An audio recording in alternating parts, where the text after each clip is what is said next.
Habari yako mtazamaji wangu wa kipindi chetu cha siasa ya ulimwengu. Karibu tena katika siku nyingine na wakati mwingine wa mwendelezo wa kipindi chetu. Kipindi ambacho kinakujia kwa udhamini wa mnuko Global Visa Consultant, ambao sio tu washauri wako lakini vile vile ni wasaidizi wako ikiwa katika siku za usoni unakusudia kuelekea katika nchi za ughaibuni, nchi kama za Canada, Uingereza, nchi za Umoja wa Ulaya pamoja na Australia.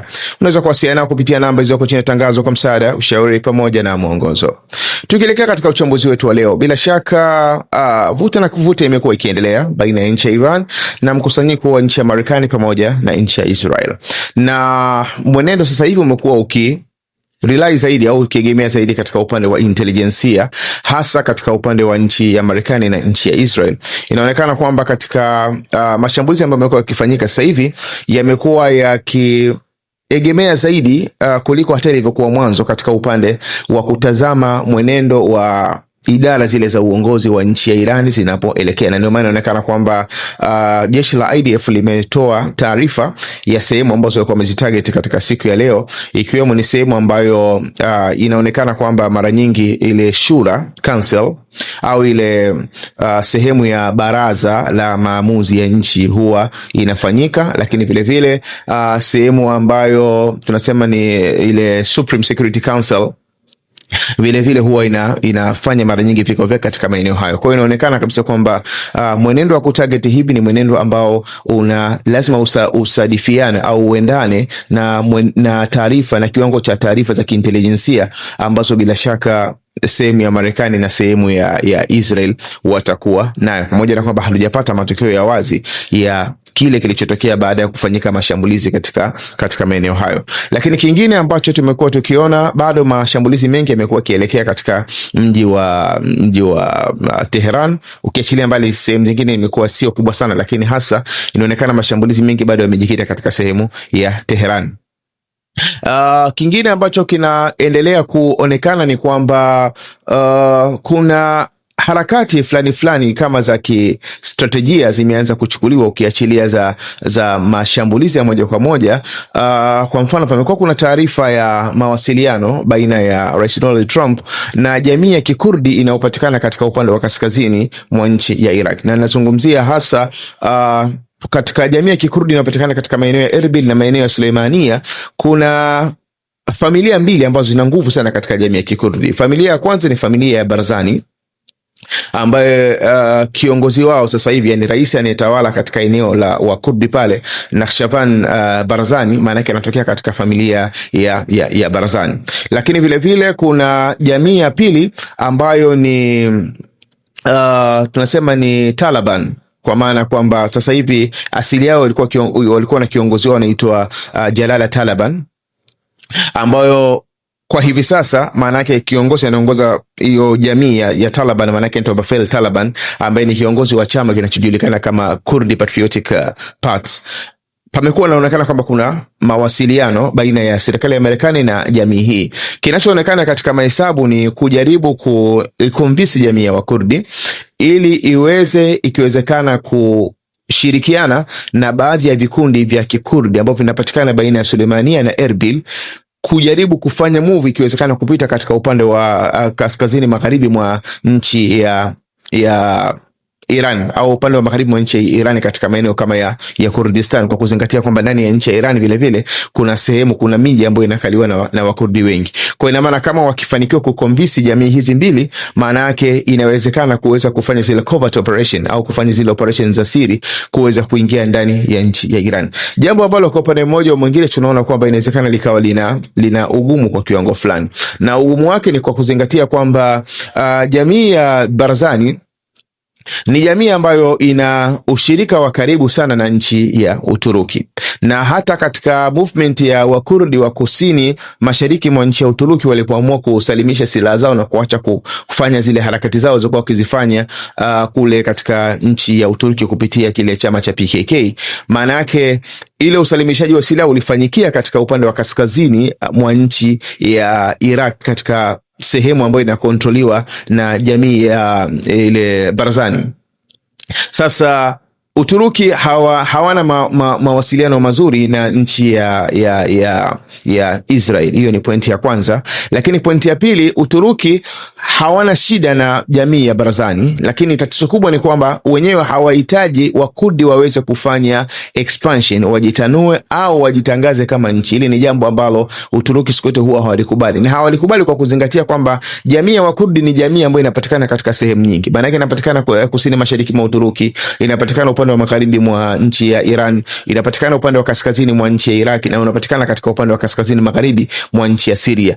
Kwa maana kwamba ni jamii kubwa ambayo kwa muundo wa kijiografia ulivyokaa, inawezekana siku moja wakatangaza kwamba wao ni nchi huru. Kwa ina maana wanaweza wakaikata sehemu ya Uturuki, wakakata sehemu ya Syria, wakakata sehemu ya Iran na wakakata sehemu ya Iraq. Jambo ambalo siku zote harakati ya namna hiyo Uturuki huwa hawawezi kuisupport. Kwa hiyo hilo ni jambo la kwanza. Na ndio maana msimamo vile vile hata wa Barzani, jamii ambayo inatawala pale kaskazini mwa Iraq, imekuwa siku zote kuishi kwake kwa amani ni kukubaliana na fikra ya nchi ya Uturuki ya kwamba wenyewe hawatafanya expansion. Lakini tatizo lingine ni kwamba familia au ile jamii ya Taliban ambayo sasa hivi inaongozwa na Bafel Taliban ni jamii ambayo ina uhusiano wa karibu na nchi ya Iran. Kwa maana hiyo ni kwamba siku zote ile jamii ya Taliban imekuwa haikubaliani na fikra namna yote ambayo inakwenda kinyume na ile Iran kuwa kama ni sovereign state, kuwa ni kama nchi huru. Kwa ina maana muunganiko huu ambao Marekani wanajaribu kufikiria kuinjinia au kuutengeneza baina ya Barzani na Taliban, kuifanya kwamba ni kitu kimoja kwa kuunganisha na vikundi vingine kama zile MEK ambao ni mkusanyiko wa jamii fulani ya Wakurdi ambao wanahitaji kujitenga na sehemu ya Iran. Bila shaka inawezekana ukawa ni mkusanyiko ambao usiweze kuunganika vizuri, kwa sababu ni jamii ambazo hazikubaliani katika baadhi ya mambo kuhusiana aidha na nchi ya Iran, lakini vile vile hata ile jamii ya Barzani ambayo inaonekana imeegemea zaidi katika upande wa nchi za magharibi, bila shaka inawezekana isikubaliwe na intelligence ya nchi ya Uturuki kuweza kufanya movement ya namna hiyo dhidi ya nchi ya Iran. Kwa hiyo hii ni move ambayo tumekuwa tukijaribu kuitazama kwa upande mmoja au mwingine ambao Marekani wanaonekana kwamba wamejaribu kuichukua. Ukiachilia mbali harakati ya Marekani sasa hivi ambayo inaonekana kwamba inaweza ikajikita zaidi katika upande wa Cyprus, hasa katika maeneo kama ya Akrotiri, kwa kuzingatia kwamba Uingereza walikubali ile bezi yao ya Akrotiri iweze kutumiwa na Marekani, na hilo maana yake linaongeza ile expansion ya mgogoro kutanuka zaidi kutoka katika upande wa nchi za Kiarabu kwenda paka katika upande wa Ulaya, kwa kuzingatia kwamba Cyprus ni sehemu katika Ulaya. Lakini sehemu zile za Akrotiri, yani katika bezi ya Uingereza ambayo inapatikana sehemu ya Cyprus, maana pale Cyprus wana bezi mbili. Kuna bezi ya Akrotiri na kuna bezi ya Dhakelia. Namna wanavyozitawalia zile bezi, hawazitawali kama ni sehemu ya nchi ya Cyprus, wanazitawala kama ni sehemu ya nchi ya Uingereza. Kwa maana kwamba Cyprus ilipopata uhuru wake, maeneo ya Akrotiri na maeneo ya Dhakelia ni maeneo ambayo yalibaki katika full control ya nchi ya Uingereza. Kwa ina maana kushambulia katika sehemu ya Akrotiri ni sawa sana kushambulia katika nchi ya Uingereza. Lakini kwa sababu Uingereza wameamua kutoa hiyo opportunity ya Marekani kutumia ile bezi yake ya Akrotiri, maana yake kwanza ni kulenga kutanua mgogoro zaidi, pamoja na kwamba Uingereza amelinda uhusiano wake na nchi ya Marekani, move ambayo inaonekana kwamba hata katika nchi ya Uingereza, pamoja na kwamba ni move ya kistrategia ya kugarantii Marekani kuweza kutumia upande wa bahari ya Mediterranean kwa uzuri zaidi, lakini ni movement ambayo haijapata support kubwa sana katika nchi ya Uingereza. Lakini jambo lingine ambalo pamoja na kwamba tumeona Rais Donald Trump amekubaliana na ofa hiyo ya Uingereza, lakini kuna ofa moja ambayo alikuwa anaona kwamba ingeweza kumsaidia zaidi lakini hajaipata, hasa ni ofa ya kutumia au ile pendekezo lake la kutoka kutumia sehemu ya bezi au sehemu ya visiwa vya Diego Garcia, ambavyo actually ni sehemu ambayo Uingereza wana mkataba nayo ya kuweza kufanya shughuli zao za kijeshi pale katika visiwa vya Diego Garcia. Ni move ambayo Marekani ingeweza kumsaidia kwa upande mmoja au mwingine, kwa kuzingatia kwamba umbali wa Diego Garcia na kutoka katika sehemu ya Irani ni takriban kama kilomita 2500, ambayo ni umbali mrefu ambao unakwenda nje ya range ya uwezo wa silaha za nchi ya Iran, kwa zile ambazo zinafahamika. Hatujui kama zinakwenda beyond hapo au zinakwenda zaidi ya hapo, lakini maana yake ni kwamba kukosa ile opportunity ya Diego Garcia ya kutumia visiwa vya Diego Garcia kwenye kufanya operesheni zake Marekani, maana yake inaifanya Marekani iendelee kufanya operesheni zake kubezi katika engo ambayo inapatikana upande wa kusini mwa nchi ya Oman, kwa maana ya sehemu ya Arabian Sea. Lakini vile vile katika upande wa nchi ya Iran tumeona kwamba pamekuwa kuna operation ambazo zimekuwa zikiendelea, ambao muundo wa operation zake unaonekana umejikita vile vile katika kujaribu kuvunja ile network ya operation ya nchi ya Marekani pamoja na nchi ya Israel.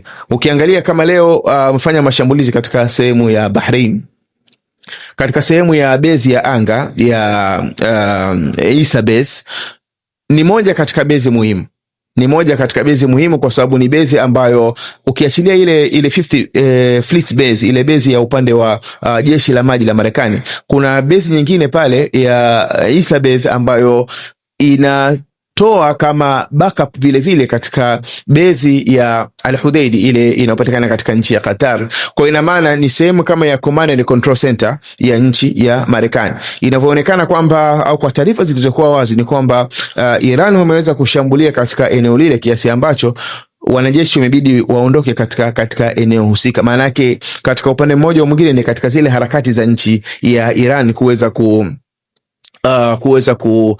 kuharibu ile network ambayo ya mfumo wa mawasiliano wa nchi ya Marekani kutoka katika senta mbalimbali yanayopatikana katika eneo la Mashariki ya Kati. Lakini kingine ambacho tunakiona ni mashambulizi yaliyofanyika katika sehemu ya Kuwait kuweza kuharibu baadhi ya rada ambao zimekuwa bado zipo au zimesalia katika baadhi ya maeneo ndani ya nchi ya Kuwait. Na hii maana yake ni kuendelea kuharibu macho ya operation ya nchi ya Marekani ambayo yana rely zaidi katika mifumo ya mawasiliano, ikiwemo rada ambazo huwa zinatazama mienendo ya operation au maandalizi ya nchi ya Iran jinsi yanavyokuwa. Na hili lina faida kubwa kwa sababu mwisho wa siku, iwapo kwamba watafanikiwa kwa kiwango kikubwa kuweza kuharibu ile mifumo ya rada mingi inayopatikana katika eneo la Mashariki ya Kati, maana yake itaipa advantage Iran kuwa na barabara ya wazi kutoka katika upande wake, maana yake kwenda katika sehemu kama ya Iraq kupita Syria na kuelekea katika sehemu ya nchi ya Israel. Lakini ukiachilia mbali hapo, tumekuwa tukiona kwamba tunasema ile pia katika upande wa nchi ya Iran kwamba zile strategic movement au movement za kistrategia zimekuwa ndio zinachukua sasa hivi uelekeo mkubwa zaidi. Kwanza kabisa tumeanza kuona kwamba kuna vikundi vimeanza kuibuka wazi na kuonyesha kwamba vinafanya reaction kwa niaba ya Iran au kwa niaba ya kama kulipiza kisasi kwa kifo cha Ali Khamenei. Kwanza kabisa katika nchi ya Iraq tumeona kwamba kuna kikundi ambacho kinajitambulisha kama Jeshi la Aulia ambao kimefanya mashambulizi katika sehemu ya bezi ya Marekani inayopatikana katika airport ya pale Baghdad ambayo inajulikana kama Victoria Base. Inaonekana kuna mashambulizi yamefanyika pale, lakini yakinasibishwa na kundi la Jeshi la Aulia. Vile vile tumeona kwamba kuna movement ambayo imefanywa na kundi la Hezbollah, pamoja na kwamba Israeli vile vile wamefanya mashambulizi makali ndani ya mji wa Beirut na maeneo mengine ndani ya nchi ya Lebanon. Lakini tumeona kwamba kuna mashambulizi ambayo yamefanywa na kundi la Hezbollah, na yenyewe vile vile mashambulizi yake yakijinasibisha na harakati za nchi ya Iran au yakijinasibisha na kifo cha Ali Khamenei. Mashambulizi yamefanyika hasa katika sehemu za kaskazini mwa nchi ya Israel, na sehemu ambazo zimekuwa targeted zaidi maana yake ni katika base kama Monroe Base ambayo inapatikana katika upande wa kaskazini, na target kubwa zaidi ya hizo attacks zote katika sehemu ya base za kaskazini maana yake imefocus zaidi kwenye kushambulia katika sehemu za rada. Imefocus zaidi katika kushambulia katika sehemu za rada. Faida ya kushambulia katika sehemu za rada ni ile ya kuweza kufanya kwamba jeshi liwe kipofu, tunasema yani liwe blind, kipofu, kwamba lisiweze kuona ina maana waweze kufanya operation zao aidha kwa kukadiria au kwa kuhitaji nguvu zaidi za ziada ya physical intelligence, kwa maana kwamba iwe na watu ambao wanaweza kwenda katika sehemu husika, na sio kwa kutegemea kwamba wao wakae katika system zao waweze kusoma kinachoendelea na kisha waweze kufanya mashambulizi au waweze kusoma mienendo ya baadhi ya movement hizi zinavyoendelea. Kwa hiyo inaonekana kwamba target ya Hezbollah pia kutoka katika upande wa kaskazini mwa nchi ya Israel ambao ni kusini mwa nchi ya Lebanon imefocus zaidi vile vile kwenye ku target katika sehemu za ambazo tunaona kwamba zina rada, ili kuweza kufanya upande wa kaskazini uweze kuparalyze, ambao ni miongoni mwa sehemu muhimu katika upande wa nchi ya Israel. Na ndio maana inaonekana kwamba Israel wamejaribu vile kuita wale reservists au wanajeshi wao wa akiba kwa lengo la kwamba ikiwezekana waweze kufanya ground operation, wafanye operation ya kuelekea upande wa kusini mwa nchi ya Lebanon. Lengo la kufanya operation ni kwa sababu ikiwa radar systems zitakuwa zimeharibika za nchi ya Israel katika upande wa kaskazini, maana yake zitaruhusu sehemu wanajeshi wa kundi la Hezbollah kama ile Ridwan Brigade ambao ni wanajeshi ambao tunasema ni wa high class kupenetrate kuingia katika sehemu za Israel na kuendelea kufanya baadhi ya harakati au kufanya baadhi ya harakati ambazo zinaweza zikaweaken usalama au zikadhoofisha sehemu ya usalama wa raia wa nchi ya Israel. Kwa hiyo kuna movement kama hizo ambazo zimeanza kuchukua shape nyingine, lakini vile vile tumekuwa tukiona kwamba jambo hili namna linavyozidi kwenda, maana yake linabadilisha mambo mengi hata katika uelekeo wa dunia. Katika siku ya jana Rais Emmanuel Macron ametangaza kwamba jeshi la nchi ya Ufaransa liongeze idadi ya vichwa vya nyuklia, lianze kuongeza uzalishaji wa vichwa vya ziada vya nyuklia. Lakini vile vile taarifa ya kuipigia mstari zaidi ni kwamba uongezaji wa vichwa hivi vya nyuklia, taarifa hizi zisiwe shared na nchi zingine, kwa maana isilazimike Ufaransa kuweza kutoa taarifa zake katika nchi nyingine. Harakati ambayo tulikuwa tunaifahamu kama miezi takriban kama mwezi mmoja nyuma, ilikuwa ni kufikia katika kilele cha makubaliano ya Strategic Arms Control Treaty, mkataba ule wa kuzuia silaha za kistratejia, ambao maana yake ulikuwa unalazimisha nchi kama ya Marekani na nchi ya Urusi waweze kupunguza idadi ya silaha zao za nyuklia. Mkataba ambao Marekani walikataa kusaini mkataba huo kwa sababu kuna nchi kama China ambao wana vichwa takriban kama 600 700 walikuwa wenyewe hawako katika sehemu ya mkataba huo. Kwa hiyo Marekani alikuwa hayuko tayari kuweza kusaini tena mkataba huo, maana yake mpaka kuna nchi zingine ziweze kuongezwa ikiwemo nchi ya China. Lakini sasa kwa mwenendo unaochukuliwa na nchi ya Ufaransa unatupa ishara kwamba hichi kinachoendelea katika eneo la Mashariki ya Kati, maana yake kinaashiria wazi kabisa kwamba dunia sasa hivi inapoelekea ipo katika transition period, iko katika kipindi cha mpito. Kuna sehemu inapoelekea lakini bado haijafika. Kwa ina maana kuna umuhimu wa nchi za Ulaya ikiwemo nchi ya Ufaransa ambayo ni miongoni mwa nuclear power iweze kuchukua hatua za ziada. Hiyo ni pointi ya kwanza. Lakini pointi ya pili, madhara yanayoendelea kutokea au yatakayotokea kutokana na mgogoro huu, maana yake ni madhara yanayoashiria wazi kabisa kwamba Marekani sio reliable partner, sio mtu wa kumtegemea tena kwa kiwango kile ambacho inategemewa katika siku za nyuma na nchi za Ulaya. Ameweza kuonyesha baadhi ya misimamo yake ikiwemo kuweza kudhoofisha baadhi ya nchi za nyuklia pale alipokuwa anataka achukue sehemu ya Greenland kwa sababu tu ya mali iliyoko katika sehemu ya Greenland. Lakini vile vile misimamo yake mingi pamoja na watu wa serikali yake kina Peter Hegseth, kina JD Vance na mfano wake, misimamo yao imekuwa iko kinyume na ni interest za NATO. Kwa hiyo kuna mambo mengi sana yamekuwa yakijitokeza kiasi ambacho inaonekana kwamba Ufaransa imeanza kuchukua stance na yenyewe tofauti, kwamba ikiamini kwamba kwa sababu yenyewe ni nuclear power, kwa hiyo kuna umuhimu wa Ulaya kujidefine kwamba yenyewe ina uwezo wa kujilinda. Na hii ndio ambition ya muda mrefu ya Emmanuel Macron, kwamba lazima Ulaya ifikie hatua iweze kujidhihirisha na yenyewe ukubwa wake uko sehemu gani. Kwa hiyo tunaona kutokana na mkanganyiko unaoendelea katika eneo la Mashariki ya Kati, maana yake katika nchi kubwa kama ya Ufaransa imeanza kuchukua uelekeo mwingine. Na jambo lingine ambalo tunaliona kwamba kutokana na mgogoro huu jinsi unavyoendelea katika eneo la Mashariki ya Kati, tunaona kwamba ushirikiano baina ya Ulaya na baadhi ya nchi kama Marekani unaweza ukaongezeka zaidi katika upande wa kiuchumi, pamoja na kwamba katika upande wa masuala ya kijeshi inaonekana kwamba watu wengi kidogo wamekuwa wanachukua tahadhari. Ujerumani inaonekana kwamba hawakuwa tayari kushiriki katika hili.